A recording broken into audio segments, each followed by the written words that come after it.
আজ আরেকটা নিরামিষ রান্না নিয়ে আসলাম, স্টাফ শাহি নিরামিষ আলু কারি। নিরামিষ দিনে কি রান্না করব ভেবে পাই না, তাই আজ বানাচ্ছি একটু স্পেশাল একটা রেস্টুরেন্ট স্টাইল একটা নিরামিষ তরকারি। শুরুতেই মিডিয়াম সাইজের আলুগুলো ছুলে হাফ করে কেটে নিলাম, তারপর ভিতরের অংশটা সাবধানে বের করে নেব। যে আলুর অংশ বের করলাম সেগুলো সিদ্ধ করে স্টাফিংয়ের জন্য রেখে দিলাম। মিক্সিতে ধনেপাতা, কাঁচা লঙ্কা, আদা, কাজু, দই, নুন আর সামান্য চিনি দিয়ে একদম স্মুথ পেস্ট করে নিলাম। কেটে রাখা আলুগুলো ডিপ ফ্রাই করে নেব। প্যানে তেল গরম করে 1 চিমটি হিং, অল্প গোটা জিরে আর আদা বাটা দিয়ে দিলাম। তারপর দিয়ে দেবো সেদ্ধ আলু, গ্রেটেড পনির আর সেদ্ধ মটরশুঁটি, সাথে কাঁচা লঙ্কা কুচি, নুন আর সামান্য গরম মশলা দেব। সব কিছু ভালো করে মিশিয়ে 2 মিনিটের মতন আরও রান্না করব। যখন সুন্দর মাখা মাখা হয়ে যাবে তখন নামিয়ে ঠান্ডা করে নেব। এই স্টাফিং আলুর ভিতরে সুন্দর করে ভরে দিলাম।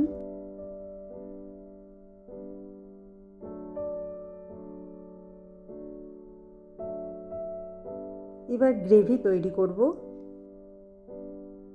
প্যানে তেল গরম করে 1 চিমটি হিং দেব।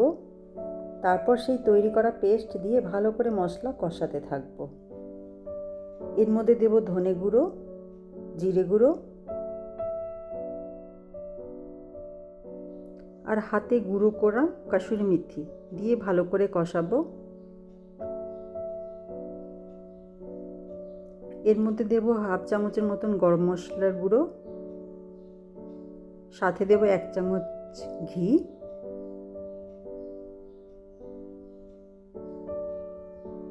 এবার স্টাফ আলুগুলো দিয়ে দেব।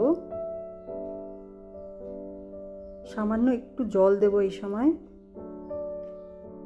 এই রান্নাটা লুচি, পরোটা, নান বা রুটি যে কোনো কিছুর সাথেই ভালো লাগবে। একবার তোমরা ট্রাই করো। এবার সামান্য জল দিয়ে দেব।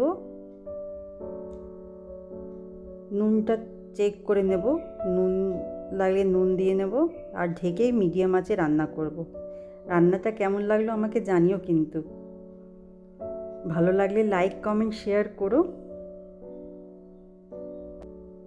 ভালো থেকো, সুস্থ থেকো। আবার আরেকটা রান্না নিয়ে তোমাদের সাথে দেখা হবে। Tata, thank you.